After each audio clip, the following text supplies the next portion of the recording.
እንዴት ናችሁ? እግዚአብሔር ጸጋና ሰላም ይብዛላችሁ። ዛሬ አንድ ነገር ለማለት ፈልጌ ነው። ዓለማችን ከጊዜ ወደ ጊዜ በጣም ዓለማዊ የሆነች ነው።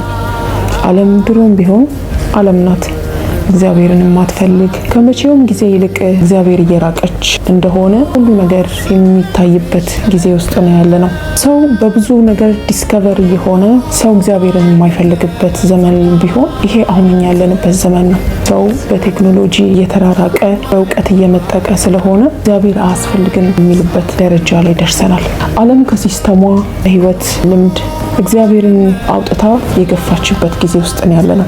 የምር ግን እግዚአብሔር አያስፈልገን የምትልበት የሆነ አደጋ ሲደርስ እንደ ሃይማኖት እግዚአብሔር የሚጠራበት ወይም ደግሞ የሆነ ችግር ሲደርስብን እግዚአብሔርን የምንፈልግበት እንጂ ትክክለኛ እግዚአብሔር ያስፈልጋል ብላ የማታስብበት ጊዜ ውስጥ ደርሰናል። እያንዳንዱ ችግርን እየወለደብን እንደዚሁም ደግሞ እግዚአብሔር እያራቀንና የሰው ልጅን በሰላም ለመኖር ያላስቻለበት ጊዜ ቢሆን አሁን ያለንበት ጊዜ። ለምን ቢባል እለት ህይወታችን ከእለት ከህይወቷ ዓለም እግዚአብሔርን አውጥታ ስለጣለች። ታዲያ እግዚአብሔር ስለማይፈለግ በመንከራተት ህይወት ውስጥ እንኖራለን። ዓለም ከእለት ህይወቷ እግዚአብሔርን ብትገፋው ምን ይደንቃል? እግዚአብሔር ከክርስቲያኖች ህይወት ሲገፋው ያሳዝናል። ስሙን እየጠራን እያመለክን እየዘመርን እየሰበክን እለት ህይወታችን እግዚአብሔር የተገፋ ህይወት ስንኖር በጣም ያሳዝናል። ብዙ ክርስቲያኖች እግዚአብሔርን ይጠሩታል፣ እግዚአብሔርን ይፈልጉታል።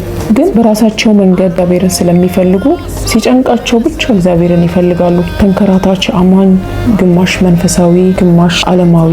ታዲያ በዚህ ሁሉ መፍትሄ ምንድን ነው ለምትሉ በእያንዳንዱ እለት ህይወታችን እግዚአብሔር አስፈላጊ ነው። እግዚአብሔርን ፈልጉ በህይወት ትኖራላችሁ እንደሚል መጽሐፍ ሲናገር ለእያንዳንዱ ህይወታችን እግዚአብሔር አስፈላጊ ነው። አማኞች በእውነተኛ በእግዚአብሔር ፍጹም የሆነ እረፍት የተሞላበት እግዚአብሔርን በመፈለግ ለእግዚአብሔር በመታዘዝ በግል ህይወት እግዚአብሔርን እለት በመፈለግ ለእግዚአብሔር ደስ የሚያሰኝ ህይወት መኖር እንችላለን። እግዚአብሔር ይባርካችሁ። ይህ የእለት ወደ እናንተ የሚቀርብ ፕሮግራማችን ነው።